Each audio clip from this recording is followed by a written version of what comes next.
Bonjour mes bien-aimés, bienvenue pour ce nouveau partage autour de la parole de Dieu. Nous continuons sur ce thème qui rappelle le diable son futur. Désolée pour l'écho ou la sonorité de la vidéo parce que tout simplement je viens de déménager, je suis encore dans les cartons et tout ça. Et là-bas je me suis positionnée pour faire la vidéo, faire ce son-là. C'est pas grave, nous allons continuer. Donc nous avons commencé ce thème qui dit rappelle le diable son futur. Je vous ai parlé de ce thème en vous expliquant cette anecdote sur le fait que moi, pour lire un livre où il y a beaucoup de suspense, où il y a beaucoup trop d'intrigues, des choses qui font peur ou des choses qui font mal, ben, j'aime bien lire la fin. Même avec les films, c'est pareil. J'aime bien regarder la fin, comme ça je sais la fin. Et en fonction de la fin, maintenant je peux aller regarder tous les livres, il peut y avoir des intrigues, des choses qui se passent, des émotions, tout ça, tout ça. C'est pas grave parce que moi je connais la fin. Et on a parlé de ça parce qu'on s'est dit, il faut absolument que vous sachiez quelle est la fin du diable pour pouvoir vivre dans cette vie-ci. Il faut en avoir conscience. Il y en a, je pense quand même, qui en ont conscience, mais qui laissent courir et qui se focalisent sur les problèmes de l'instant présent. Et je vous ai pris cet exemple de la femme courbée, que le diable avait courbée en fait, pour qu'elle reste là regarder ses pieds. Et je vous ai dit que le diable aime nous rappeler notre passé, il aime nous rappeler aussi notre présent, parce que c'est les seules choses dont il peut avoir l'information en fait. Et vu qu'il a cette information, il peut jouer avec, il peut venir nous harceler en nous rappelant notre futur ou en nous rappelant notre passé, pardon, ou notre présent. C'est les seules choses qu'il connaît. Et Dieu nous permet en fait de voir le futur, nous a déjà dit comment c'est son futur pour que nous puissions nous l'affronter en disant mais en fait on connaît ton futur. Tu peux venir nous harceler, faire ce que tu veux. Peut-être qu'on va avoir un moment où on va être chagriné, peut-être qu'on va avoir un moment où on va pleurer, mais c'est pas grave parce que nous connaissons ton futur. Et je vous disais la semaine dernière tout simplement que cette vidéo aurait pu être tournée très rapidement. Mais je tenais à faire cette vidéo en 3 parties. Pourquoi? Parce que je vous partage beaucoup de versets. Et en fait, ce qui nous aide dans le combat spirituel, ce qui nous aide dans notre vie chrétienne de tous les jours, c'est d'avoir des références bibliques. Même si on ne connaît pas forcément la référence, c'est de savoir, tiens, la Bible dit ça sur moi, tiens, la Bible dit ça sur Dieu, et tiens, la Bible dit ça sur le diable. Et c'est pour ça que je partage tous ces versets, que je prends le temps, je vous disais la semaine dernière, que tourner ces vidéos, ça me prend beaucoup de temps. Et dites-vous que cette vidéo-ci est particulièrement, a été particulièrement compliquée à tourner, parce que j'ai pas eu vraiment le temps de le faire. Je suis en train de le faire très tôt le dimanche matin, tout simplement parce que j'ai pas eu le temps. Toute la semaine, j'étais en déménagement, en plein dans les travaux et tout ça.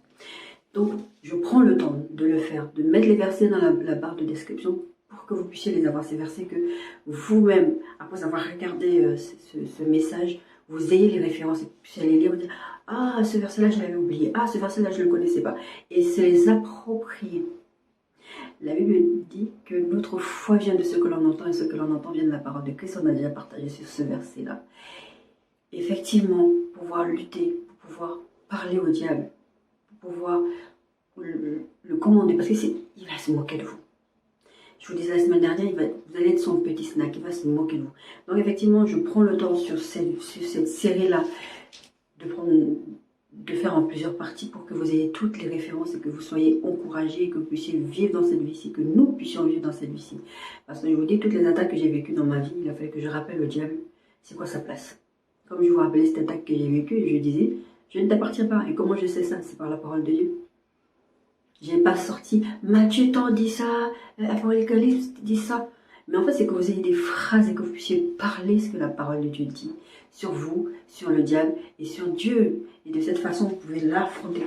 Donc, en première partie, on avait fait une grande introduction, on avait expliqué tout plein de choses.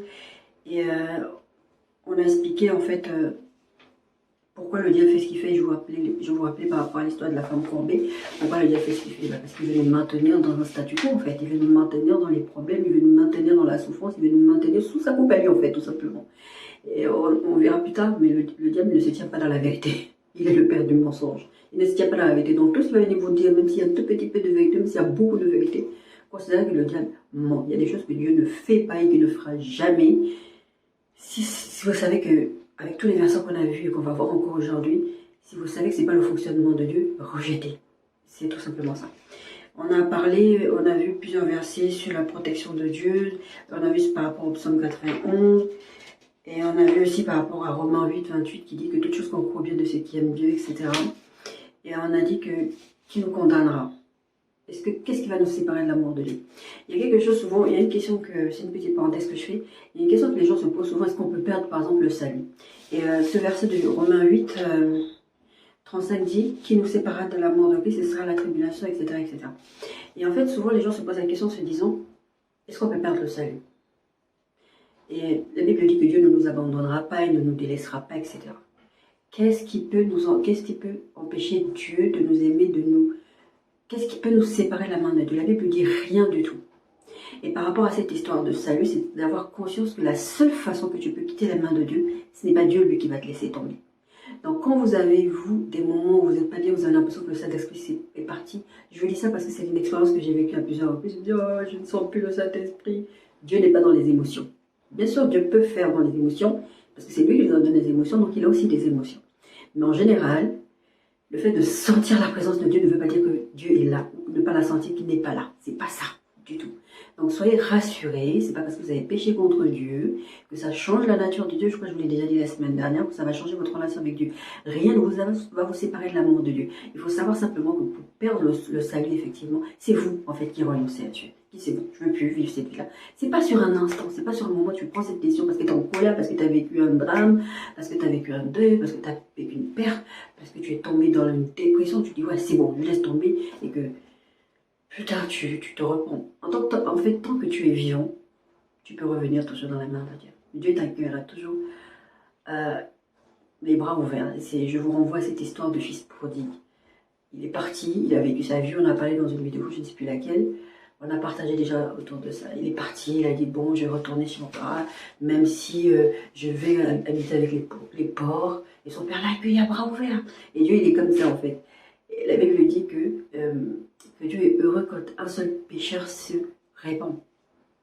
C'est le bonheur de Dieu. Tout ce que Dieu veut, c'est que les gens soient sauvés. Et je vous disais la dernière fois, je ne suis peut-être pas allée au bout de ma pensée, que quand vous regardez l'Apocalypse, quand vous lisez l'Apocalypse, de Genèse à l'Apocalypse, vous vous rendez compte à quel point Dieu veut toujours sauver son peuple.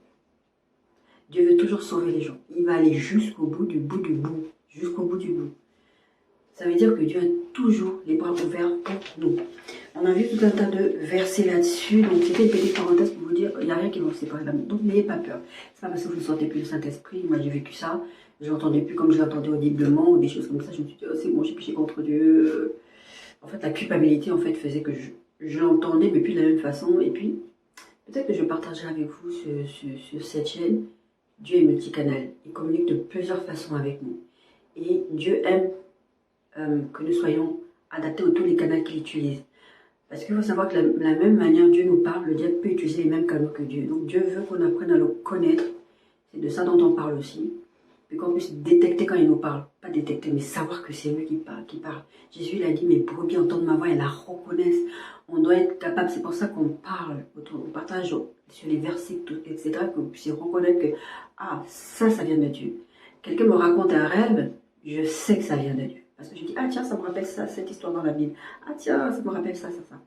Et c'est comme ça que vous allez pouvoir vraiment interpréter vos rêves ou vivre certaines choses. Parce que vous savez que si vous arrivez à savoir comment Dieu parle par tel ou tel canal, par les rêves, par la Bible, vous allez pouvoir être capable de savoir que là, c'est Dieu qui a parlé. Parce que n'oubliez pas, le diable connaît les Écritures. Le diable peut venir vous parler dans les rêves. Le diable peut faire plein de trucs. Tout ça, je vous dis, c'est pas pour que vous ayez peur, vous dites, ah non, je ne veux pas rêver, parce que le diable va venir me parler. Non. Et encore, je disais ça à ma soeur, une de mes soeurs la semaine dernière, c'est que même si le diable vient de parler dans les rêves, sache que Dieu a permis qu'il te parle pour que tu détectes sa stratégie. Cette histoire d'attaque que je vous racontais là, il y a 15 jours, c'était exactement ça. C'était, je suis ton conjoint, parce que gna gna gna, je viens, ne t'inquiète pas, c'est moi qui rentre dans ta maison, etc. Pourquoi il a fait ça? Parce qu'il sait que Dieu m'a donné des promesses sur mon conjoint, sur plein de choses comme ça, et que maintenant, la saison est arrivée, et il va utiliser ce canal-là pour me piéger.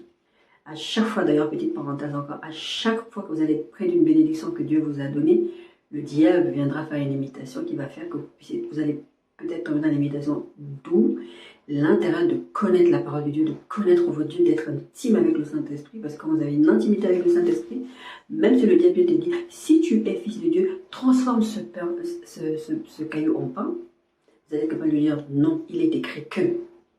Il est aussi écrit que. Petite parenthèse, fermée.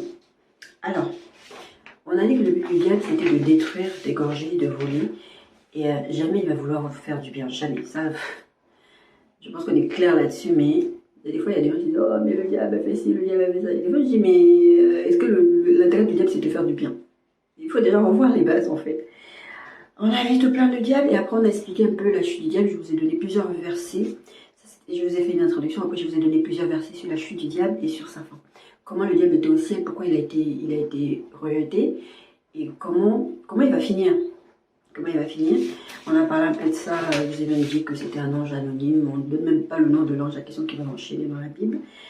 On a partagé par rapport à ça, je récapitule, hein, on a dit compris. Et voilà, ensuite on a vu que Dieu a fait sa part. L'amour de Dieu s'est manifesté en Jésus-Christ, dans le fait qu'il est venu, il s'est fait chair, il est venu sur cette terre.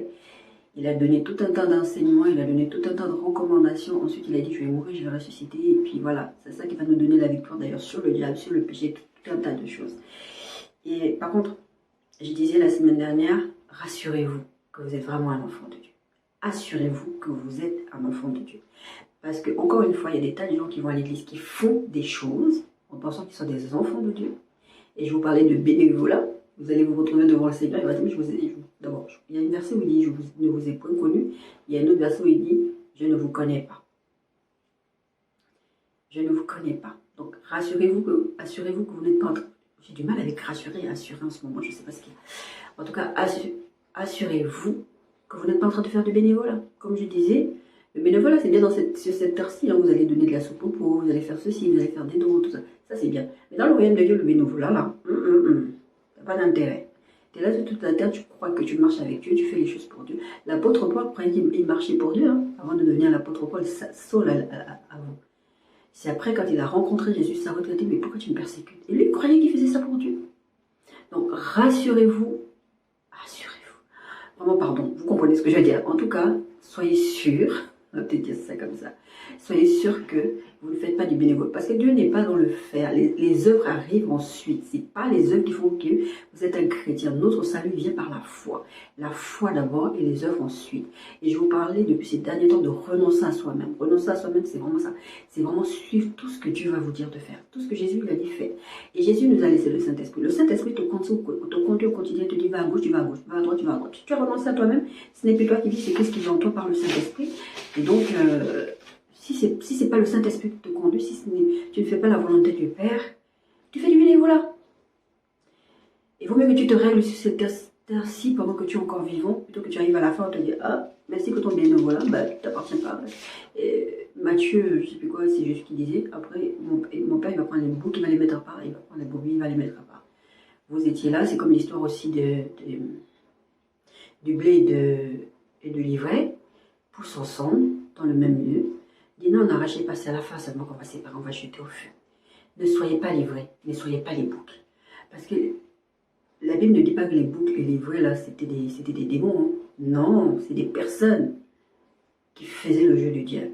Donc, assurez-vous vraiment que vous appartenez à Christ. Ensuite, on a vu ça. Et cette semaine, on va voir que la victoire est dans le nom du Seigneur. Ça revient toujours à tout ce qu'on a partagé jusqu'à maintenant, de dire que on en a un tout petit peu parlé tout au long de tous les versets qu'on a partagés. La victoire est à Christ. Et là, on va encore partager sur quelques versets, sur quelques histoires. 2 Chroniques 20. Je vous conseillerais de lire d'ailleurs 2 Chroniques 20, mais moi j'ai pris juste les versets 1 à 17, 20, 24, 29, 30. Mais en fait, il faut lire tout 2 Chroniques 20. Encore une fois, si je prends le temps de faire ça et de vous donner les versets, c'est pas pour faire joli, c'est pour que vous puissiez vous imprégner de ces histoires-là et que là, moi aussi j'ai vécu ça ou moi aussi j'ai vu ça. Comment je peux m'en sortir? Après, c'est là les fils de Moab, verset 1. Les fils d'Amnon et avec eux des Maonites marchèrent contre Josaphat pour lui faire la guerre. On vint en informer Josaphat en disant une multitude nombreuse s'avance contre toi depuis l'autre côté de la mer, depuis la Syrie, et ils sont à Hatzatson, Tamar, qui est en Guédi. Pardon pour la prononciation des noms bibliques des fois. Dans sa frayeur, Josaphat se disposa à chercher l'Éternel et il publia un jeûne pour tout Juda. Là, il y a quelque chose d'important, verset 3. Dans sa frayeur, Josaphat se disposa à chercher l'Éternel et il publia un jeûne pour tout Juda. Josaphat a eu peur. La Bible ne dit pas que quand tu vis des choses, quand tu es attaqué par le diable ou quand tu vis certains trucs, que tu n'as pas le droit d'avoir peur, mais la peur ne doit pas te dominer. Dans cette situation, Josaphat, roi d'Israël, roi de Juda, il décide, oui c'est roi de Juda, il décide, cette situation me dépasse. Les gens viennent me faire la guerre, je vais chercher le Seigneur. Là c'est une situation qui le dépasse, même quand ça ne vous dépasse pas. Dieu n'aime pas qu'on vienne seulement le consulter quand on est bloqué. Et on vit notre vie, on fait nos choix, on fait ça. Et on vit notre vie, on se dit, bon, là, Dieu n'a pas besoin d'intervenir, c'est ma vie, je me marie avec qui je veux, je fais ce que je veux. Non, Dieu veut être associé à toutes les décisions que nous prenons dans notre vie. Et je ne plaisante pas quand je dis ça. J'ai déjà entendu plusieurs témoignages où le Seigneur parle avec un de ses enfants. Et l'enfant dit, mais Seigneur, qu'est-ce que je peux porter comme tenue aujourd'hui? Oh, porte cette tenue-ci. Et quelqu'un d'autre avait pris une autre partie de la vie en disant, oui, moi je traverse cette situation, de toutes les façons, ça fait longtemps que j'ai renoncé à Dieu. Si tu es vraiment Dieu, permets que je rencontre quelqu'un avec une chaussette jaune. Et là, je saurai que tu es Dieu. Des fois, c'est des païens. Des fois, c'est des chrétiens qui ont rétrogradé, qui ont renoncé à Dieu, comme tu disais tout à l'heure, et qui veulent revenir dans la main de Dieu. Et pour ça, ils demandent un signe à Dieu. Dieu n'est pas contre demander les signes. Moi, j'ai souvent entendu prêcher le fait que Gédéon, il demandait des signes parce que c'était l'ancienne alliance et qu'il n'y avait pas le Saint-Esprit à nous, donc on n'a pas besoin de demander des signes. Vous pouvez demander des signes à Dieu. Ne vous dites pas que parce que maintenant on a le Saint-Esprit, on a la conviction du Saint-Esprit. Parce que des fois, quand on est dans les émotions, on a du mal à... On entend comme des bruits en fait. Et je peux vous dire que j'ai vécu déjà ce genre d'expérience-là et à plusieurs reprises. Et je demande au Seigneur un signe clair et fort. Et le Seigneur me donne des signes clairs et forts. Il y a une situation particulièrement concernant par exemple le conjoint, il m'a dit, tu n'auras pas, la phrase exacte c'était, tu n'auras pas d'autre signe que Jonas dans le poisson. Et après quand j'ai compris l'histoire de Jonas dans le poisson, pourquoi, et la relation dans laquelle j'ai été, j'ai compris ce que Dieu voulait dire. Donc il y a des fois en fait, les signes, ce sera tellement clair, c'est ce que Jésus disait aux pharisiens et tout ça, qui le persécutaient. D'ailleurs c'était sur cette phrase-là qu'il disait, en fait vous avez tous les signes, et vous êtes là en train de vouloir que je vous fasse un miracle. Mais vous n'en aurez pas d'autre. L'histoire de Jonas aurait dû vous enseigner que je suis le Messie. Donc il y aura des situations où Dieu ne vous donnera pas des signes parce qu'en vrai, il a mis déjà cette conviction à l'intérieur de vous et la chose sera tellement évidente. Ceux qui ont rejeté le Christ, le Messie quand il était sur la terre, c'était évident que c'était lui. Mais ils le rejetaient. Donc il y a des situations où ce sera évident. Ce sera évident et vous n'aurez pas besoin d'avoir des signes. Dieu va vous dire que c'est évident. Mais il y a des situations où vous avez besoin d'un signe. Tant que Dieu ne vous donne pas de signe, ne bougez pas. C'est vraiment feu rouge ou feu orange, comme vous voulez, ne bougez pas. Tant que Dieu ne vous a pas donné une réponse, ne bougez pas. Même si vous avez un échéancier, même si vous avez un truc, ne bougez pas. Parce que vous pouvez vous retrouver dans des problèmes bêtement, que ce soit dans des alliances spirituelles, que ce soit dans les alliances intimes, que ce soit dans les alliances de travail, des trucs comme ça. Ne bougez pas. Tant que Dieu ne vous a pas donné un feu vert, ne bougez pas. Verset 3, on est en train de dire, dans sa frayeur, Josaphat se disposait à chercher l'Éternel et publia un jeûne pour tout Juda. Juda s'assembla pour invoquer l'Éternel et l'envers de toutes les villes de Juda pour chercher l'Éternel. Je reviens sur ce verset 3, il a publié un jeûne. D'ailleurs, l'histoire de la reine Esther, c'était pareil, elle a fait publier un jeûne pour le peuple. Nous avons le Saint-Esprit en nous. Le jeûne, c'est un style de vie. Le Saint-Esprit m'avait expliqué une fois que le jeûne, c'était un style de vie. Parce que quand je me mettais à jeûner, à me priver de nourriture, à me priver d'Internet, à me priver de télé, à me priver de tout ça, pour passer du temps avec Dieu, quand je sortais de là, j'avais toujours cette sensation de mal-être. Je ne voulais même plus remanger, je ne voulais même plus refaire des trucs. Et le Saint-Esprit m'avait expliqué que le jeûne, c'est un style de vie. Ce n'est pas une question de manger ou de boire. C'est une question de style de vie. C'est ta disposition de cœur, c'est ta consécration en fait. C'est un style de vie. Et quand tu es dans ce style de vie-là, le Seigneur, en fait, tu mets beaucoup de choses de côté, tu te focalises sur le Seigneur et le Seigneur te parle. Ce n'est pas une question de manger ou de boire. Et d'ailleurs, quand Jésus parlait de cette histoire de chasser les démons par le jeûne et la prière, c'est exactement ça qu'il disait. Parce que dans le jeûne et la prière, c'est pas que une fois que tu as jeûné et tu as prié, tu es devenu plus puissant qu'eux. Puisque la Bible le dit, celui qui vit en vous est plus puissant que celui qui est dans le monde. Donc vous avez déjà cette puissance-là. C'est simplement qu'il y a des démons qui vont résister dans des situations. Il faut que vous ayez dans la présence de Dieu pour que Dieu vous donne des instructions. C'est ça cette histoire de jeûne et de prière. Ce n'est pas autre chose. Donc le jeûne doit être un style de vie pour chaque chrétien. Jésus n'a pas dit quand vous jeûnerez, il a dit, non, il n'a pas dit si vous jeûnez, il a dit quand vous jeûnez. Quand vous jeûnez, faites ceci, faites ceci. ce n'est pas une option pour un enfant de Dieu de ne pas jeûner. Jeûner, c'est vraiment prendre ce temps, mettre un temps à part pour dire, Seigneur, c'est toi, je veux juste t'entendre toi. Ça fait partie de cette histoire d'intimité avec le Saint-Esprit. Ça doit devenir vraiment un style de vie pour vous. Vous devez mettre tout de côté, vous focaliser. Vous pouvez travailler, vous pouvez faire plein de choses, mais dans votre être intérieur, vous êtes focalisé sur Dieu. Tous les gens qui jeûnent, il y a beaucoup de gens qui jeûnent, mais qui travaillent quand même. Enfin bref. Donc, verset 5, Josaphat se présentant au milieu de l'assemblée de Juda et de Jérusalem dans la maison de l'Éternel devant le nouveau parvis. Et il dit, Éternel Dieu de nos pères, n'es-tu pas Dieu dans les cieux, et n'est-ce pas toi qui domines sur tous les royaumes des nations? N'est-ce pas toi qui a en main la force et la puissance et à qui nul ne peut résister? N'est-ce pas toi, ô notre Dieu, qui a chassé les habitants de ce pays devant ton peuple Israël et qui l'a donné pour toujours à la postérité d'Abraham qui t'aimait? Ils l'ont habité, ils t'ont bâti un sanctuaire pour ton nom en disant, s'il nous survient quelque calamité, l'épée, le jugement, la peste ou la famine, nous nous présenterons devant cette maison et devant toi, car ton nom est dans cette maison. Nous crierons à toi du sein de notre détresse, et tu nous exauceras et tu sauveras. Maintenant, voici les fils d'Amnon et de Moab et ceux de la montagne de Séhir, chez lesquels tu n'as pas permis à Israël d'entrer quand il venait du pays d'Égypte, car il s'est détourné d'eux et ne les a pas détruits. Les voici qui nous récompensent en venant nous chasser de ton héritage, quelqu'un à qui ils ont fait du bien, dont tu nous as mis en possession. Ô notre Dieu, n'exerceras-tu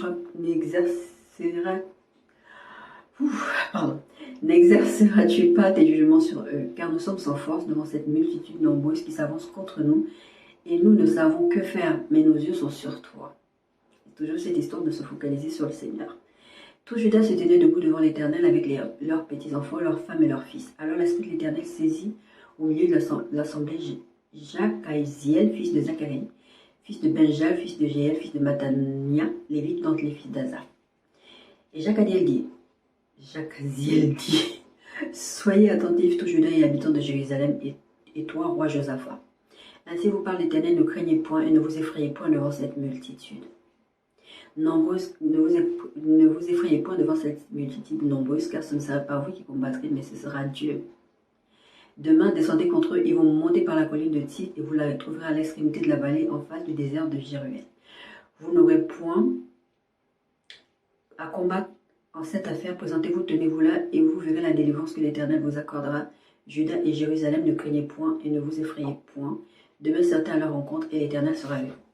Je ne vais pas tout lire, je vais lire quelques versets, parce que c'est vraiment très très long. Cette histoire, c'est vraiment... Josaphat a fait décréter un jeûne. Et c'est ce que je vous ai expliqué là à l'instant. Dans le jeûne, à l'époque, il n'y avait pas le Saint-Esprit qui habitait dans les gens. Donc, Dieu parlait par la bouche d'un prophète, ou là, en l'occurrence, de Jacaziel, si je vais dire ce nom-là. Il vient donner une parole de Dieu. Pourquoi? Parce qu'il a décrété un jeûne, et dans ce jeûne, il a reçu des instructions, ce qu'il devait faire ou pas. David avait eu en son temps ce truc aussi de dire, Seigneur, on a cette bataille-là à mener, qu'est-ce qu'on fait? Est-ce qu'on va contre eux? Est-ce qu'on n'y va pas? Dieu avait dit, allez-y, vous allez gagner. Deuxième fois, la même configuration, le même peuple qui avait fini battu et qui revient encore quelques temps plus tard. David va reconsulter le Seigneur et le Seigneur lui dit, ne bouge pas. Cette histoire de jeûne, c'est vraiment ça. C'est de prendre le temps d'aller chercher le conseil de l'Éternel. Parce que si vous prenez des décisions tout seul, vous pouvez vous foirer, vous allez dire, mais Seigneur, comment tu m'as laissé me foirer? Mais est-ce que tu m'as demandé mon avis? Moi, j'ai vécu une situation comme ça dans une église où le Seigneur, c'était pour servir en plus à l'église. Hein. Moi, j'entends les gens dire, oui, la Bible dit que tout ce que ta main trouve à faire, fais-le. D'accord, c'est vrai.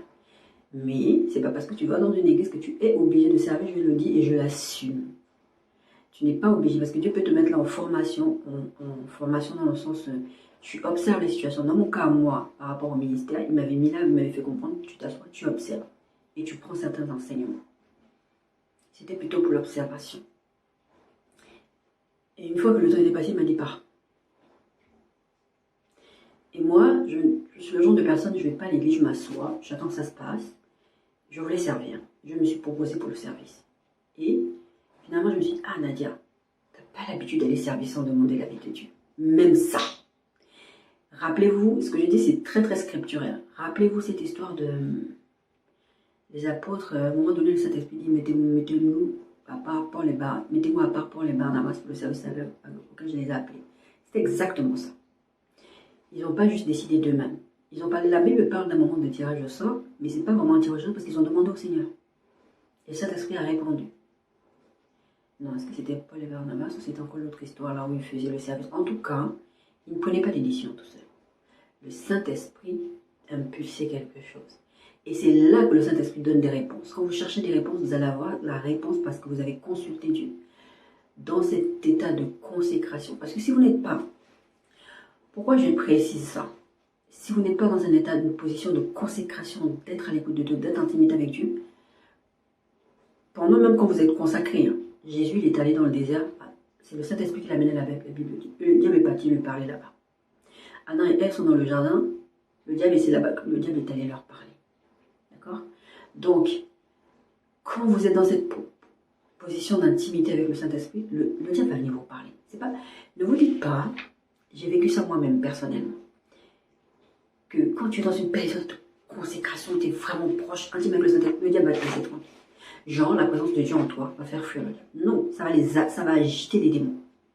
Ça va agiter le diable. Et c'est là qu'il va venir t'embêter. Parce qu'il veut que tu sortes de cet état pour que tu reviennes à ta vie, que tu as vomi, pour que tu reviennes à des choses basiques, pour que tu regardes tes pieds, comme on a dit en première semaine, en deuxième semaine, que tu regardes tes pieds comme la femme courbée, que tu regardes des choses qui te perturbent en ce moment, pas que tu regardes vers le ciel en fait. Donc, ne pensez pas que parce que vous êtes consacré, que le diable ne peut pas venir vous parler. Mais en fait, le fait que vous soyez consacré, vous êtes dans cet état de jeûne, vous entendez clairement le Saint-Esprit vous parler. Vous entendez clairement Jésus venir vous parler. Vous savez que là, c'est Jésus qui a parlé. Et même quand vous-même, vous avez un petit moment de Seigneur, il me semble que c'est toi, mais ça me semble un peu bizarre. Est-ce que c'est toi? Il va dire oui, c'est moi. Donc, faites attention à ça. Ensuite, je vous ai dit que je n'allais pas tout vous lire. Donc, en fait, le lendemain, ils font ça. Ils vont marcher, effectivement. Là, par contre, verset 21, le verset 21 dit ceci. Qui vont faire venir des chantres. La louange, toujours. La louange, c'est pas rien. Et petite parenthèse, ceux qui pensent que tu peux écouter les musiques du monde, ça n'a aucune incidence. La Bible dit que la musique a de l'importance. Saül, le roi Saül, était agité par des démons. David venait jouer. Et ça apaisait Saül. Ne jouez pas avec la musique. La musique, vous écoutez n'importe quelle musique, vous mettez des trucs dans vos oreilles, des souillent vos oreilles, et vous vous demandez pourquoi vous n'entendez pas bien Dieu. Pourquoi est-ce que vous êtes sûr? Est-ce que c'est le Seigneur qui me parle? Déjà, purifiez vos oreilles. Ma grand-mère disait sanctifiez vos bouches, sanctifiez vos oreilles, sanctifiez tout. Si vous voulez être capable de comprendre, d'entendre Dieu vous parler clairement, sanctifiez vos bouches, purifiez vos bouches et purifiez vos oreilles. Vous ne pouvez pas, la Bible dit que la même bouche qui est bénie ne peut pas maudire ou faire dire n'importe quoi. Je ne dis pas que ça n'arrive pas des fois où on sort des jurons. Moi, j'aime bien parce que j'ai ma fille qui est un peu un garde-fou.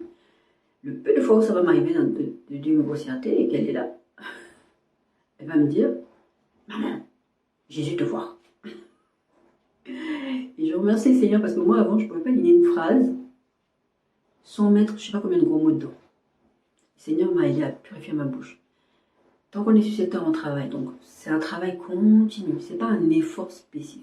Enfin, si, quand même, parce que tu dois prendre la décision de ne plus vouloir jurer, de ne plus vouloir insulter, de ne plus vouloir répondre mal. Il faut dire que toi-même, tu décides et tu demandes l'assistance du Saint-Esprit. C'est ça, le rôle aussi du Saint-Esprit dans notre vie. C'est nous assister dans nos faiblesses, la Bible dit. Donc, il va vous aider à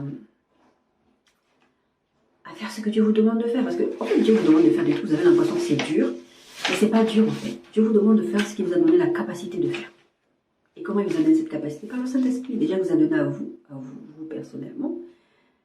Mais ensuite, le Saint-Esprit habite en vous, il va vous donner la force de le faire. La Bible le dit. Donc ensuite, les chants, et ensuite, ils se tiennent là, ils gagnent. Verset 22. Ils n'ont pas eu besoin de batailler. Au moment où l'on commençait les chants et les louanges, l'Éternel plaça une embuscade contre les fils d'Ammon et de Moab et ceux de la montagne de Séir qui étaient venus contre Juda et ils furent battus. C'est-à-dire les gars, ils n'ont même pas bougé. Ce que Dieu a dit, les gars, ils n'ont pas bougé. On est en train de parler de la victoire et non le nom du Seigneur. Dieu a donné une instruction et ça s'est passé comme Dieu a dit. Sincèrement, si vous prenez le temps d'écouter Dieu, il y a plein de problèmes que vous allez éviter. Quand on n'écoute pas Dieu, ou quand on ne prend pas ce temps d'être en intimité avec le Saint-Esprit, ça, j'arrêterai pas de vous répéter ça. C'est un des buts de cette chaîne. Si vous ne prenez pas le temps d'être en intimité avec le Saint-Esprit, vous allez avoir du mal à recevoir les instructions. Et vous allez avoir du mal à comprendre pourquoi j'ai vécu ça, pourquoi j'ai vécu cet échec. Encore que même les échecs, vous allez apprendre de vos échecs. Prenez les échecs comme un moyen d'apprentissage de ce qu'il ne faut pas faire. Moi, j'ai commis beaucoup d'erreurs dans ma vie, j'en commets encore. Et je me dis, tu es déjà passé par ce chemin-là, voilà ce que ça a apporté. Ne retourne pas là-dedans. Et des fois, tu tombes encore le même péché, le même truc, tu relèves. Mais évitons les problèmes. Et verset 30 dit, et le royaume de Josaphat fut tranquille et son Dieu lui donna le repos de tous côtés. Parce qu'ils ont écouté. 1 Corinthiens 15, 50, 58. 1 Corinthiens, chapitre 15, verset 50 à 58. Ce que je dis, frère, c'est que la chair et le sang ne peuvent hériter le royaume de Dieu. Et que la corruption n'hérite pas l'incorruptibilité. Voici, je vous dis, un mystère. Nous ne mourrons pas tous, mais tous nous serons changés. En un instant, en un clin d'œil à la dernière trompette, la trompette sonnera et les morts ressusciteront incorruptibles et nous serons changés. Ça, c'est notre espérance. On est en train de parler de la victoire qui est dans le nom du Seigneur. Et tous ces versets-là que je suis en train de vous donner, là, on est en train de parler de ce qu'on va devenir après l'enlèvement et tout ça. Ça doit nous encourager. C'est-à-dire qu'on a cette victoire-là, on a cette espérance-là. Ensuite, car il faut que ce corps corruptible revête l'incorruptibilité et que le corps mortel revête l'immortalité. Lorsque ce corps corruptible aura revêtu l'incorruptibilité et que ce corps mortel aura revêtu l'immortalité, alors s'accomplira la parole qui est écrite, la mort a été engloutie dans la victoire. 55, ô mort, où est ta victoire? Ô mort, où est ton aiguillon? L'aiguillon de la mort, c'est le péché, et la puissance du péché, c'est la loi. Mais grâce soit rendue à Dieu qui nous donne la victoire par notre Seigneur Jésus-Christ. Ainsi, mes frères bien-aimés, soyez fermes, inébranlables, travaillant de mieux en mieux à l'œuvre du Seigneur, sachant que votre travail ne sera pas vain dans le Seigneur. Faites ce que le Seigneur vous demande de faire, même si vous êtes découragé. Là, cette semaine, je vous prenais l'exemple tout à l'heure, je vous en parlais un peu. J'ai déménagé, je ne savais pas. Il est, sincèrement, là, il est 5h20. Je ne tourne jamais mes vidéos. Enfin, avant, oui, mais maintenant, je ne tourne plus mes vidéos le dimanche matin. Il n'y a pas eu le choix. Et j'étais là, Seigneur, qu'est-ce que je fais? Et autour de moi, on m'a dit, ne tourne pas cette vidéo. Parce que tu es fatigué, parce que tu ne peux pas. Et c'est vrai. Et j'ai dit, j'ai prié. J'ai demandé à Dieu, Seigneur, est-ce que cette semaine, je peux faire une pause juste pour le déménagement et tout ce que je dois faire. Il m'a pris physiquement. C'est très difficile pour moi. Je vous ai déjà expliqué un tout petit peu ma santé. Le Seigneur n'a pas répondu. Et je sais interpréter aussi les silences de Dieu. Le silence de Dieu voulait dire, ton déménagement n'est pas une excuse que tu ne fasses pas cette vidéo. Donc oui, je me suis réveillée une première fois à 3h du matin. J'ai pas pu, j'étais trop fatiguée. Non, est-ce que c'était 3h du matin? Enfin bon, bref, je me suis réveillée un moment, j'ai dit, ah, c'est bon, il faut que j'aille me préparer pour faire la vidéo. J'ai pas pu, je me suis rendormie. Et là, je me suis réveillée ensuite, j'ai vu l'heure, je fais non. Parce que le Seigneur ne m'a pas dit, ne fais pas la vidéo. Travaillez travaillez pour le Seigneur. Ne vous arrêtez pas, quelles que soient les tribulations, quel que soit là, il dit, ô mort où est avec toi, ô mort où est ton aiguillon. Le péché n'a pas de poids sur vous. Toutes ces difficultés n'ont pas de poids sur vous. C'est un encouragement de dire, quoi que vous traversez, continuez à servir Dieu. C'est pas parce que vous êtes dans les difficultés que vous allez dire, ah c'est bon, je ne vais plus écouter Dieu, je ne vais plus servir Dieu là où il m'a appelé. Non. Verset 8, non. Oui, ça on a fini. Psaume 118, 5 à 9. Du sein de la détresse, j'ai invoqué l'Éternel, l'Éternel m'a exaucé. On est toujours dans cette partie où on parle de la victoire qui est dans le nom du Seigneur. Du sein de la détresse, verset 5, j'ai invoqué l'Éternel, l'Éternel m'a exaucé, m'a mis au large. L'Éternel est pour moi, je ne crains rien que peuvent me faire les hommes. C'est ce qui s'est passé avec l'histoire de Josaphat, dont je viens de vous le dire. Josaphat, il a eu peur parce qu'il y a des hommes qui veulent l'attaquer. Il va dans la présence de Dieu. Dieu lui donne une instruction et il gagne. Et la Bible dit, psaume 118, verset 6, mais que peuvent me faire les hommes? L'Éternel est mon secours et je me réjouis à la vue de mes ennemis. Mieux vaut chercher un refuge en l'Éternel que de se confier à l'homme. D'ailleurs, la Bible dit que malheur à l'homme qui se confie dans l'homme. Mieux vaut chercher un refuge en l'Éternel que de se confier au grand. Parce que des fois, on a des accointances, on a des gens qui ont du pouvoir, qui ont de l'argent, on veut leur demander, ce qui n'est pas forcément mauvais. Mais je vous ai parlé dans une vidéo, c'était récompense ou récompense. Des fois, les gens vont vouloir vous faire du bien, vous ne savez pas quelles sont leurs intentions derrière. Moi, le Seigneur m'a dit une fois, et ça m'avait vraiment profondément choqué. Il m'a dit, tous ceux qui te feront du bien dans le ministère ne te voudront pas forcément du bien. faire attention. Tous les gens qui vous donnent des trucs pour vous faire du bien ou même pour vous remercier ou quoi que ce soit, ne sont pas forcément animés de bonnes intentions. C'est pas pour créer la suspicion, pour vous dire méfiez-vous de tout le monde parce que les gens, des fois, ils peuvent faire des trucs. Vous êtes des enfants de Dieu, il ne va rien vous arriver. Tant que vous n'ouvrez pas les portes du diable, il ne peut rien vous arriver. Le diable peut faire toutes les incantations qu'il veut, il peut faire. Les marabouts peuvent faire tout ce qu'il veut. Soyez rassurés. Oui, soyez rassurés. Il ne vous arrivera rien. Ne laissez juste pas les portes à Satan d'enrouler. 1 Jean 4, 4. Vous, petits enfants, vous êtes de Dieu et vous les avez vaincus parce que celui qui est en vous est plus grand que celui qui est dans le monde. Pas besoin de faire de commentaires. Retenez ça à Jean 4, 4. 1 Pierre 5, 8, 11. Soyez simples et veillez. Votre adversaire, le diable, rôde comme un lion rugissant, cherchant qui il dévorera. Résistez-lui avec une foi ferme, sachant que les mêmes souffrances sont imposées à vos frères dans le monde. Le Dieu de toute grâce qui vous a appelé en Jésus-Christ à sa gloire éternelle, après que vous aurez souffert un peu de temps, vous perfectionnera lui-même, vous affermira, vous fortifiera, vous rendra inébranlable. À lui soit la puissance au siècle des siècles. Amen. Un verset 8. Le diable, je vous disais à l'instant, ne lui laissez pas les portes ouvertes. Pardon. Il rôde, il cherche. Je vous ai pris cet exemple avec Job déjà la dernière fois quand j'ai utilisé ce verset. Il rôde, il cherche qui va dévorer. Le diable vient pour tuer, égorger, détruire. C'est le champion de la destruction. Donc vous devez veiller. Soyez sobres, c'est vraiment ce dont je vous parlais tout à l'heure en vous disant, restez toujours dans la présence de Dieu. Restez toujours à chercher l'intimité avec Dieu. Ne laissez pas les choses vous polluer.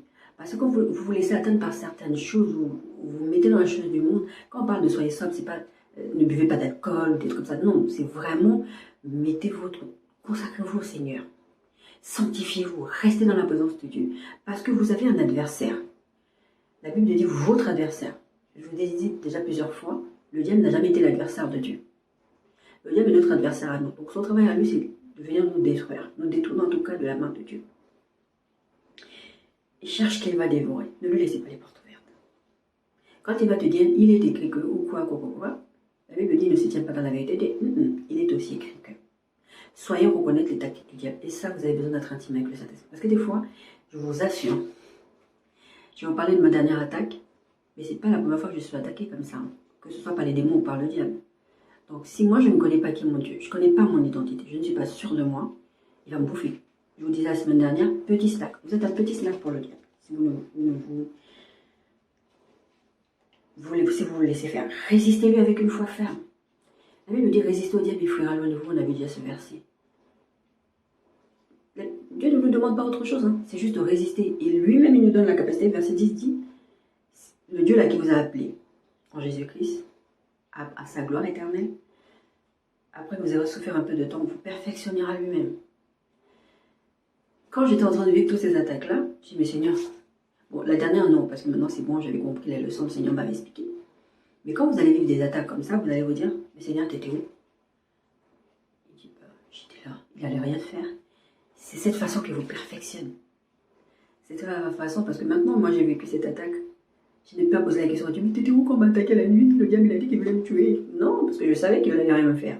Donc, il vous perfectionnera lui-même, vous affermira, vous fortifiera, vous rendra inébranlable. Non seulement Dieu vous dit de résister au diable, mais il vous donne la force de le faire.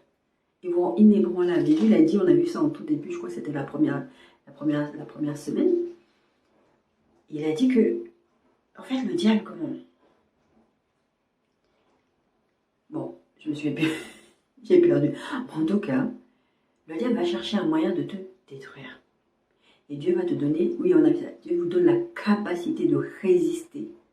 Non seulement de résister, mais en plus de surmonter. Il vous a donné cette capacité-là. Donc n'ayez pas peur, quelles que soient les attaques, les choses que le diable fait, il est vaincu. C'est pour ça qu'on a parlé de sa fin. Regardez, on a parlé de sa fin, on a parlé de sa chute, on a parlé de sa fin. C'est deux choses différentes. Sa chute, c'est quand il a été chassé du ciel, et sa fin, c'est comment il va finir. Est-ce qu'on est resté dessus? Non, parce que notre but, ce n'est pas de savoir que c'est les manigances du diable, on connaît sa fin. Le but, c'est de savoir qu'on connaît la fin de l'histoire. C'est pas de savoir quelle tactique il a mis en place aujourd'hui. Je vais vous prenais dans une vidéo, je ne sais plus quel exemple, je crois que c'était le contrefacteur Satan.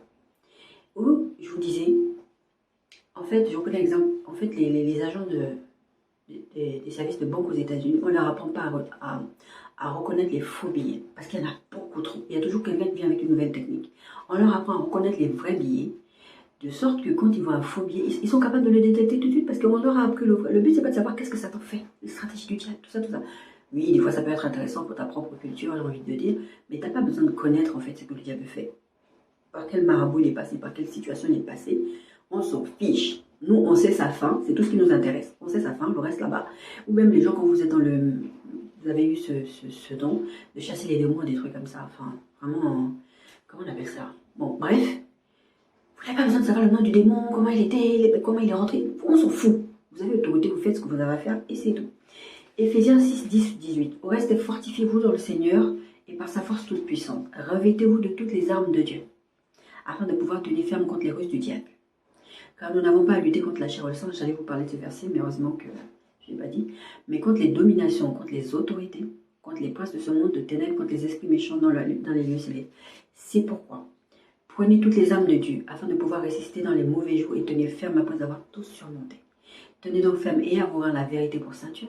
On a dit que le diable ne se tient pas dans la vérité. Vous, enfants de Dieu, vous êtes des enfants de lumière, des enfants de vérité. Jésus est la vérité. Donc, prenez à voir la ceinture de vérité. Si vous jouez avec le mensonge, Satan va vous bouffer, vous êtes son petit snack. Revêtez-vous la cuirasse de la justice. Mettez pour chaussures à vos pieds les ailes que donne l'évangile de paix. Vous êtes des artisans de paix. Combien de fois on m'a fait la réflexion, oui, tu te laisses trop faire. Non, je ne me laisse pas trop faire. Il y a des choses auxquelles je ne réagis pas parce que je sais à qui j'appartiens. Et que dans cette situation, j'ai conscience qu'en face de moi, j'ai un être humain qui est fait de chair et de sang, mais que derrière, il y a un esprit qui le pousse à faire ce qu'il est en train de faire. Des fois, c'est difficile. Des fois, c'est beaucoup plus facile pour moi de dire, vraiment, pauvre de lui. Mais prenez par-dessus tout cela le bouclier de la foi. Comme j'ai dit depuis le début, notre base de relation avec Dieu, c'est la foi. C'est par la foi qu'on déplace les montagnes, avec lequel vous pourrez éteindre toutes les traits enflammés du mal. Moi, je suis capable de dire à Dieu, au diable, ça. Parce que j'ai la foi dans ce que Dieu m'a dit. J'ai la foi en Jésus-Christ qui m'a sauvé. J'ai la foi, je connais mon identité. Le diable peut venir balancer tous les mensonges qu'il veut. Je m'en fiche, je connais la vérité. Faites en tout temps par l'Esprit toutes sortes de prières et de supplications. Veillez à cela avec une entière persévérance et priez pour tous les saints. Veillez à cela avec une entière persévérance. C'est pas aujourd'hui tu l'as fait et demain tu ne fais pas. Je vous dis, vous allez être un petit snack pour le diable. Éphésiens 2, 1 à 10. Vous étiez morts par vos offenses et par vos péchés dans lesquels vous marchiez autrefois selon le train de ce monde, selon le prince de la puissance de l'air, de l'esprit qui agit maintenant dans les fils de la rébellion. Nous tous aussi nous étions à leur nombre, et nous vivions autrefois selon les convoitises de notre chair, accomplissant les volontés de la chair et nos pensées, et nous étions par nature des enfants de colère comme les autres. Mais Dieu qui est riche en miséricorde à cause du grand amour dont il nous a aimés, nous qui étions morts par nos offenses, nous a rendus à la vie avec Christ. C'est par grâce que vous êtes sauvés. Il nous a ressuscités ensemble et nous a fait asseoir ensemble dans les lieux célestes en Jésus-Christ. Je vous parlais de ce verset la semaine dernière. Afin de montrer dans les siècles à venir l'infinie richesse de sa grâce par sa bonté envers nous en Jésus-Christ. Car c'est par la grâce que vous êtes sauvés par le moyen de la foi. Et cela ne vient pas de vous, c'est le don de Dieu. Ce n'est point par les œuvres, afin que personne ne se glorifie. Car nous sommes son ouvrage et il a été créé en Jésus-Christ pour des bonnes œuvres que Dieu a préparées d'avance afin que nous les pratiquions. Je vais revenir sur quelques versets. Verset 6, il nous a ressuscités ensemble et nous fait asseoir ensemble dans les lieux célestes. Vous savez comment j'ai compris ce verset? À chaque fois, je me disais, mais ce verset, je comprenais à peu près, mais je ne comprenais pas. Et c'est là que quand la Bible dit que le Saint-Esprit, en fait, dans les situations où on allait devant les procès ou comme ça, Dieu va parler dans votre bouche. Et je parlais avec quelqu'un. Et cette histoire des lieux célestes, en fait, je me mettais à parler comme si j'avais une connaissance absolue du truc. Et ça, je me suis rendu compte qu'à non, ce n'était pas moi qui parlais parce que je ne sais pas ce truc. Les lieux célestes, en fait, on va grosso modo dire, c'est le monde spirituel. Vous êtes assis dans les lieux célestes en Jésus-Christ. Ça veut dire que Dieu vous montre des choses. Je vous ai dit déjà, cette histoire de naturel, ce que vous voyez. Par exemple, vous allez voir quelqu'un se réveiller le matin, vous attaquer, vous insulter. On n'a pas à combattre, on a lu ça tout à l'heure. À l'instant, on n'a pas à combattre la chair et le sang. Il y a un esprit qui travaille. Et quand vous êtes assis dans les lieux célestes, vous avez une vue d'ensemble de ce qui se passe. Et quand je vous disais tout à l'heure aussi que même dans les rêves, quand le diable vient vous parler ou vous attaque dans les rêves, sachez que Dieu vous a montré la stratégie du diable. Par exemple, je ne sais pas, il vient vous montrer que on vole ton argent ou des trucs, ça dit ah, le diable. Non, tu veux me montrer la stratégie, il va essayer d'attaquer tes finances. C'est comme ça qu'il faut le prendre. Moi, l'histoire de l'attaque que j'ai vécue la dernière fois, c'était l'histoire du conjoint. Je dis, ok, Dieu est en train de me donner des promesses de nouveau par rapport au conjoint, et il vient attaquer là-dessus. C'est que c'est pas long. D'accord? Donc, tout ce qui se passe dans le monde des ténèbres, c'est ce qu'on appelle les lieux célestes. Dieu vous a donné cette possibilité en Jésus-Christ de voir ce qui se passe. Ça veut dire que des fois, vous allez faire un rêve, vous allez voir quelqu'un. Je vais vous donner un exemple. Il y a juin de l'année dernière. Non. Ouais, non, juin de l'année d'avant encore. Le Seigneur me montre un rêve, parce que j'étais avec mon conjoint, je vous ai expliqué que j'étais avec quelqu'un, le père de ma fille, et on était ensemble. Et bon, voilà, on se voyait de temps en temps, tout ça. Et maintenant, le Seigneur m'a montré un rêve que les voisins vont appeler les autorités, en fait, les systèmes qui vous donnent des aides pour les loyers, tout ça, pour dire que je fais des déclarations comme quoi, d'ailleurs je ne sais même pas comment ils savaient ça, je fais des déclarations comme ça, comme quoi je suis mère isolée, alors que je ne suis pas mère isolée, je suis en couple avec quelqu'un et tout ça. Le Seigneur m'a montré ça en rêve, juin, un an avant. Un an après, je reçois un message me disant, oui, si vous êtes en couple avec quelqu'un, c'était la CAF, c'est pour ceux qui connaissent. C'est l'organisme qui gère les aides, des aides au logement, des aides pour les familles. Si vous avez des enfants, on vous donne des fois de l'argent, c'est pas mon cas parce que moi j'ai qu'un enfant. Et plein d'aides comme ça. Et donc ça, en fait, c'est calculé pour avoir des aides, c'est calculé par rapport à tes ressources. Donc si tu es en couple avec quelqu'un, donc normalement on doit prendre en compte ces ressources. Et je reçois ce message, un par mail, un par SMS qui me dit, oui, il n'est pas trop tard, vous devez déclarer, parce qu'à partir du moment où tout le monde sait, oui, tout le monde savait que j'étais en couple, à partir du moment où tout le monde sait, et même les administrations savent, et que vous partagez des frais, moi je suis associée, mais je ne partage aucun frais avec lui. Financièrement, on ne partage pas nos finances, donc moi je vis ma vie, on n'est pas mariés, donc on ne partage pas nos finances. Donc j'ai pas répondu. Après j'ai dit c'est facile, s'ils doivent mener une enquête, c'est facile, ils vont venir, ils vont bien voir que la personne ne vit pas avec moi, déjà un, et deuxièmement que pour regarder facilement mes comptes, je suis assez transparente. Et j'avais fait ce rêve, je l'avais oublié. Et quand l'histoire s'est passée juin après, c'est-à-dire un an après, c'est-à-dire juin de l'année qui vient de s'écouler, 2022, j'ai dit, je comprends pas, pourquoi, comment, qu'est-ce qui se passe? Et j'avais complètement oublié parce que je l'avais enregistré, je ne l'ai pas réécouté. Puis un jour, je me dis, régulièrement, le Saint-Esprit me fait comprendre, réécoute tes rêves. Et des fois, c'est parce que je cherche un rêve spécifique sur une personne.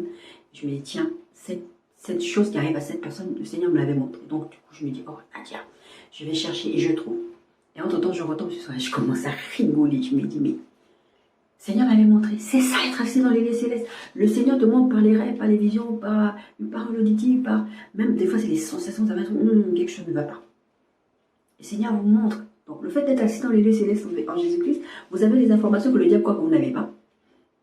Parce que c'est quelque chose qu'il ne maîtrise pas. Moi, le Seigneur me prévient un an avant, un an après, après j'ai envoyé le dia à mes sœurs. J'étais KO, je n'arrêtais pas de rigoler, c'était tellement ridicule. Je me dis, mais il y a tellement des gens, des fois, vous parlez avec eux, ils pensent qu'ils sont en train de vous berner. Et moi, je suis déjà au courant. Et c'est ça aussi la sagesse des dieux, de gérer les informations que tu as. Parce que, au final, comment dire, la personne pense que tu n'as pas l'information, les gens croient que tu sais. Mais je sais. Je sais plein de choses. Pourquoi? Parce que je passe du temps avec le Seigneur en intimité. Et je suis assise dans les lieux célestes. Et c'est pas un truc de sélectionnel. Bon, après, il y a aussi une part du ministère. Mais c'est pas exceptionnel. Nous sommes les enfants de Dieu, le Saint-Esprit habite en nous. Pourquoi est-ce que vous vivez des choses, vous êtes surpris? C'est pas normal que vous soyez surpris par les situations. Vous devrez. Bon, après, la Bible dit qu'on connaît en partie. C'est vrai, on ne connaît pas tout. Parce que ça, c'est la prérogative de Dieu. Mais Dieu, dans sa infinie bonté, il nous donne la possibilité de connaître les choses. Et il nous dit, demandez-lui.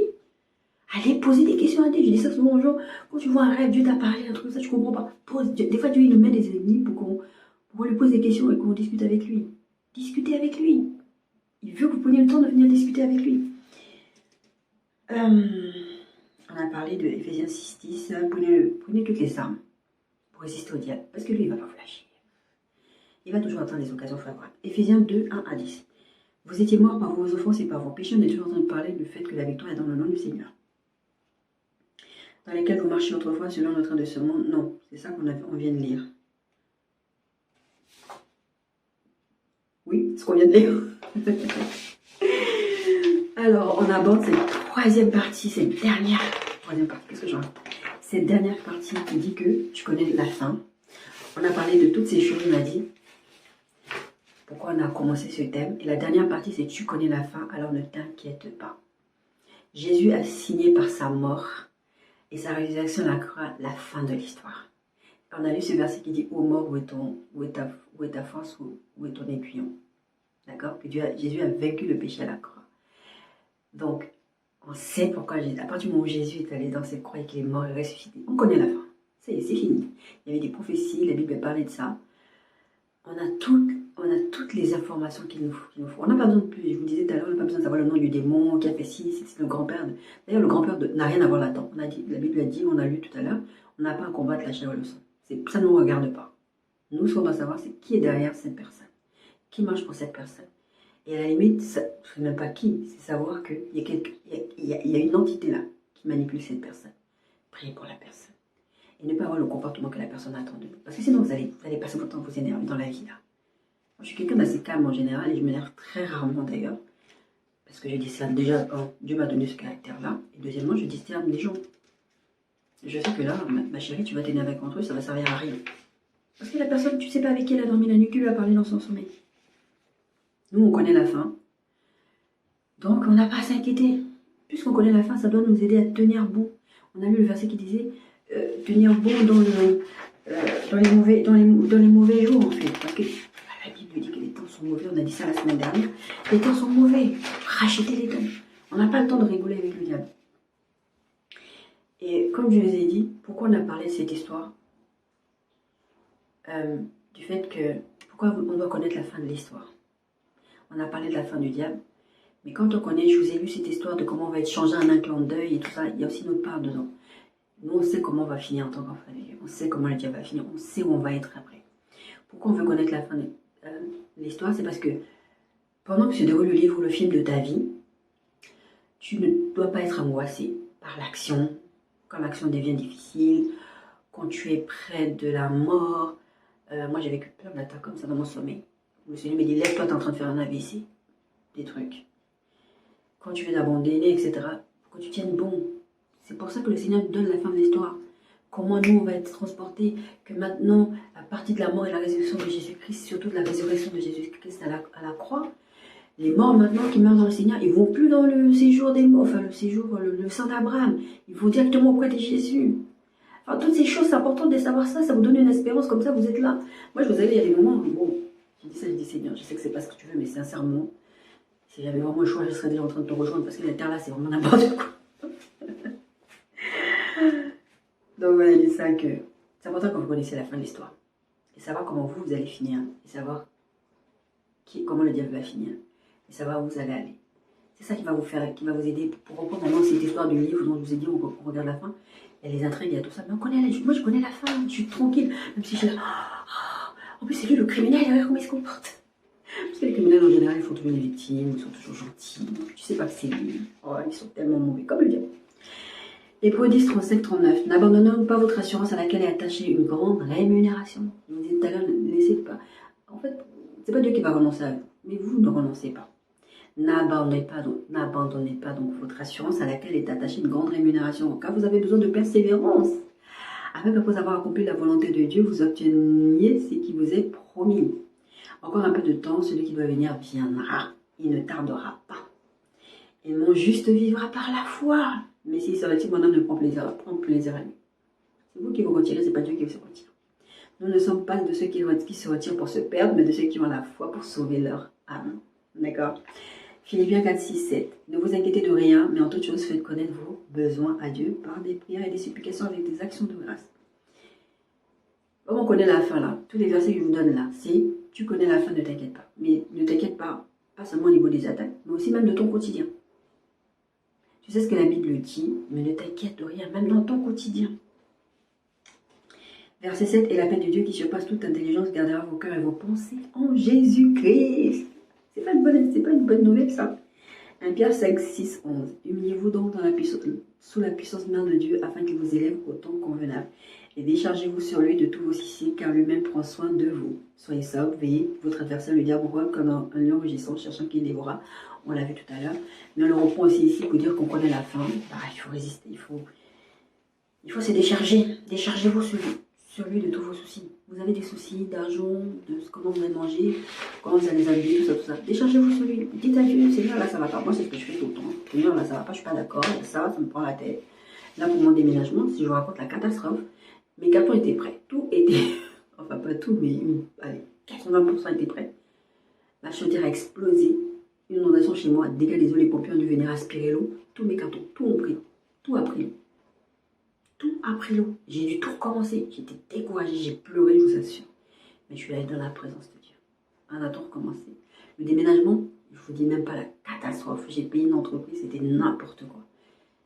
Mais encore une fois, je me suis mis entre les mains de Dieu. Tout ce que je fais, je me mets entre les mains de Dieu. Même si je peux m'inquiéter pendant 2 minutes, ou pendant je peux être stressée, mais dans mon stress, je remets mon stress à Dieu. Déchargez-vous sur lui. Dieu est là, c'est votre Père. Hein. Vous n'avez pas vu les enfants, pour ceux qui sont des parents, vous n'avez pas vu les enfants qui... Enfin, quand vous êtes avec vos enfants, franchement, travaillez la confiance avec vos enfants. Il ne faut pas que vos enfants, il leur arrive des choses et qu'ils ne peuvent pas venir vous parler parce qu'ils ont peur de vous pour quelques raisons. Moi, je sais que ma fille, si elle a un problème, elle va venir me parler, même si c'est elle qui a tort. Parce qu'elle est en confiance, elle sait que je ne vais pas la juger, elle sait que, même si je l'engueule, elle sait que ce ne sera jamais malveillant. Elle sait toujours que même dans la colère, je serai toujours bienveillante avec elle. Travaillez ça avec vous. Et dites-vous que Dieu est comme ça avec nous. Parlez à votre Père. Parlez avec votre Père. On a lu ce verset-là. Sur le fait de résister au diable. Et je vous disais, le Seigneur m'a fait grâce de me montrer mon futur. Pourquoi le Seigneur prend la peine de venir vous montrer votre futur? Déjà, comme je vous ai dit la semaine dernière, le diable ne connaît pas le futur. Il connaît le passé, il connaît le présent, et c'est là-dessus qu'il vient travailler avec vous. Oh, tu sais que tu as fait ça. Oh, tu sais que la personne t'a fait ça. Toujours ressasser. Le futur, il ne connaît pas. C'est la prérogative de Dieu. Donc Dieu, il te permet, je viens de vous prendre cette histoire avec la cave, de venir te prévenir des choses en avance pour que tu te gères au moment où ça arrive. Au moment où la situation arrive, même sur une personne, le comportement d'une personne a dû ne pas combattre la chair et le sang, c'est pour que tu saches que dans cette situation, ma fille m'avait dit ça une fois, mais toi tu connais déjà la situation avec la personne, tu as déjà vu en vidéo, tu as déjà montré. Comme ça, quand tu vas te retrouver dans la situation, tu vas savoir gérer, mais moi j'avoue, ce jour-là, ça m'a énervé, je dis, ah, j'en ai marre les gens. Mais c'est ça, c'est pour que tu puisses gérer la situation au moment où elle va arriver, puisque tu connais déjà la fin, en fait. Déjà, nous, on connaît la fin de notre vie, mais en plus, comme on est assis avec Christ dans les lieux célestes, on connaît les choses qui se passent. Donc, ne vous inquiétez pas, quoi. Et Dieu fait ça pour nous encourager, je vous ai dit. Effectivement, Dieu nous encourage. Dans le film, pendant que c'est difficile, les histoires de livres, des films dont je vous parlais, c'est des histoires compliquées. Il y a eu un meurtre, c'est compliqué, la vie est compliquée, le livre est compliqué, le film est compliqué. Mais tu connais la fin. Tu sais déjà comment ça va se dérouler, il va y avoir de l'action, il va y avoir des palpitations. Mais tu connais déjà la fin. Matthieu 6, 25, 34. C'est là où Jésus ne vous inquiétez de rien. Ne vous inquiétez pas pour votre vie de ce que vous mangerez, ni pour votre corps de quoi vous serez vêtu. Encore une fois, je vous donne tous ces versets, ce n'est pas pour vous dire que j'ai une grande connaissance biblique, c'est pour que vous puissiez tenir vous quand vous êtes dans les difficultés. C'est ça le but. Ne vous inquiétez pas pour votre vie de ce que vous mangerez, ni pour votre corps de quoi vous serez vêtu. La vie n'est-elle pas plus que la nourriture, le corps plus que le vêtement? Regardez les oiseaux du ciel, ils ne sèment ni ne moissonnent, et ils n'amassent rien dans les greniers, et votre Père céleste les nourrit. Ne valez-vous pas beaucoup plus qu'eux? Qui de vous, par ses inquiétudes, peut ajouter une coudée à la durée de sa vie? Et pourquoi vous inquiétez au sujet du vêtement? Considérez comme croissent les lys des champs et ne travaillent ni ne filent. Cependant, je vous dis que Salomon, même dans toute sa gloire, n'a pas été vêtu comme l'un d'eux. Si Dieu revêt ainsi l'arbre des champs qui existe aujourd'hui, qui demain sera jeté au four, ne vous vêtira-t-il pas, à plus forte raison, aux gens de peu de foi? Ne vous inquiétez donc point et ne dites pas que mangerons-nous, que boirons-nous, de quoi serons-nous vêtus? Car toutes ces choses, ce sont les païens qui les cherchent. Ben oui, parce que les païens, ils sont durs. C'est normal, ils s'inquiètent. Votre Père Céleste sait de quoi vous avez besoin. Cherchez premièrement le royaume et la justice de Dieu, et toutes ces choses vous seront données par-dessus. C'est ce que je vous dis tout à l'heure. Cherchez toujours à faire la volonté de Dieu. Faites ce que Dieu vous demande. Allez, continuez. Dieu, il pourvoit. Je vous ai parlé de cette histoire d'ambassadeur. Vous êtes des ambassadeurs de Christ. Quel pays va envoyer son ambassadeur dans un pays et il ne pourvoit pas ses besoins? Personne ne fait ça. Donc, Dieu vous donne tout. Parce que vous êtes à son service, vous lui appartenez. Donc il vous donne tout, il vous donne le manger, le boire, tout. Verset 34, ne vous inquiétez donc pas du lendemain, car le lendemain aura soin de lui-même, à chaque jour suffit sa paix. N'essayez pas de gérer quelque chose que c'est pas vous gérer ça, c'est laissez Dieu gérer les choses. Que votre cœur ne se trouble point. Jean 14, verset 1 et verset 26 à 27. Que votre cœur ne se trouble point. Croyez en Dieu et croyez en moi. Mais le consolateur, verset 26, l'Esprit Saint que le Père vous enverra en mon nom, vous enseignera toutes ces choses et vous rappellera tout ce que je vous ai dit. Je vous laisse la paix, je vous donne ma paix. Je ne vous donne pas comme le monde donne. Que votre cœur ne se trouble point et ne s'alarme point. Il répète ça à Jésus. Parce que, pourquoi Jésus, 365 fois dans la Bible, c'est écrit, ne crains pas, parce que Dieu sait qu'on va s'inquiéter. On va s'inquiéter, que devant la situation, on va paniquer. Et Dieu nous dit, ne soyez pas troublés, croyez juste en moi, faites-moi confiance. Sachez que je sais de quoi vous avez besoin, je sais comment faire. Et Jésus, il dit là, je vous enverrai le consolateur, le Saint-Esprit. Et c'était ça dont on parle tout le temps. Soyez intime avec lui. Il va vous dire les stratégies, comment vivre, comment avancer, comment même vous habiller, avec qui vous allez vous marier. Il va vous dire toutes ces choses parce que vous allez vous marier avec des gens, franchement, vous allez être malheureux. Ou même si vous allez être heureux, de temps en temps, ce n'est pas la volonté parfaite de Dieu. Et vous allez vraiment pas faire la volonté de Dieu. Et il dit, je vous laisse la paix, je vous donne ma paix. Et je vous disais, la paix des hommes, c'est une paix circonstancielle. Il pleut, oh c'est nul. Combien de fois j'entends les gens, des fois, oh il pleut, oh là là. En plus, je m'habite dans une zone, tempête, vent à vent, des fois. Bon bien, des fois t'es là, tu dors, t'entends les poubelles qui se baladent sur le parking. Mais c'est pas ça qui détermine ma joie ou ma paix. Et je veux dire, les circonstances de la vie, que ce soit les circonstances de la nature, moi je ne sors pas parce qu'il neige, moi je ne sors pas parce qu'il pleut, ou ceci, c'est là. C'est pas grave. Dieu est là. Jésus-Christ est là. Désolée, hein, mais je parle pas fort parce que c'est très tôt et je ne veux pas déranger les voisins quand même. Je ne vous donne pas comme le monde vous donne, que votre cœur ne se trouble point et ne s'alarme point. Faites confiance à Dieu. Dieu vous rassure tout le temps. En fait, quand vous marchez avec Dieu, sachez que Dieu va vous rassurer tout le temps. Il va vous rassurer dans les rêves, dans les visions, pour que vous ne vous inquiétez pas. Croyez en Dieu, la Bible dit. Jésus, à un moment, il a dit, croyez en Dieu. C'est ce qu'on a lu tout à l'heure, Jean 14, verset 1. Croyez en Dieu et croyez en moi. Parce que moi, c'est Dieu qui m'a envoyé pour vous. Faites confiance dans l'œuvre de la croix. Faites confiance, là, c'était pas encore la croix, mais faites confiance.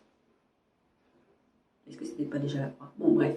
Jésus dit de lui faire confiance à lui et faites confiance à Dieu. Dieu, il a un plan. Et son plan, il va l'amener au terme. La fin du livre, tu connais. On est dans cette partie qui dit que tu connais la fin, ne t'inquiète pas. Mais ne t'inquiète pas pour tout, pour ton quotidien, pour tout. Où tu vas aller plus tard, etc. Si Dieu te donne les détails du processus, si Dieu ne te donne pas les détails du processus, mais il te donne la fin. Ce que je vous ai dit, vous connaissez la fin, mais Dieu, des fois, vous n'allez pas avoir les détails du détail. Oui, c'est vrai, Dieu va vous montrer des choses sur votre futur, sur certaines choses, mais il ne va pas tout vous donner. La Bible dit qu'on connaît qu'en partie. D'accord? Il ne va pas tout vous donner parce que c'est la prérogative de Dieu. Vous n'êtes pas Dieu, on n'est pas Dieu, je ne suis pas Dieu. Donc, s'il me donne certains détails, bien. Mais s'il ne me donne pas, ça ne me regarde pas. Le plus important, c'est que je connais la fin. Colossiens 2, 13 à 15. Vous qui étiez morts par vos offenses et par la circoncision de votre chair, il vous a rendu à la vie avec lui en nous faisant grâce pour toutes nos offenses. Il a effacé l'acte dans les ordonnances nous condamner qui subsistaient contre nous. Il a détruit en le clouant à la croix. Il a dépouillé les dominations et les autorités. Il les a livrées publiquement en spectacle en triomphant d'elles par la croix. Tu connais la fin. Ne crains pas, ne t'inquiète pas. Tu es déjà plus que vainqueur. Soyez bénis.